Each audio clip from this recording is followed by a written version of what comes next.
Los domingos.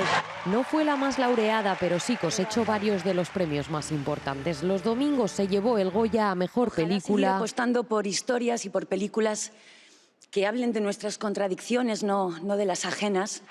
Mejor Dirección. Talento no entiende de género, pero que las oportunidades históricamente sí han entendido de género.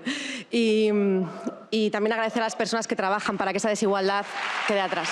Guión, actriz de reparto y actriz protagonista. Y también agradecerte que pongas luz a las violencias en la infancia. La ya internacional Sirat recogió 6 estatuillas, casi todas en categorías técnicas.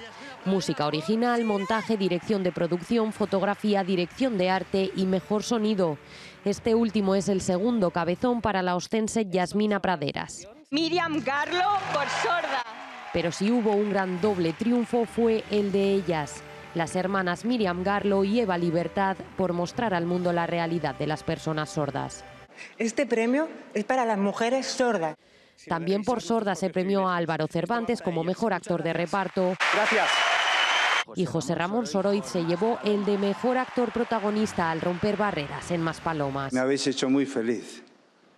Y ojalá que todos los Vicentes del mundo también lo sean.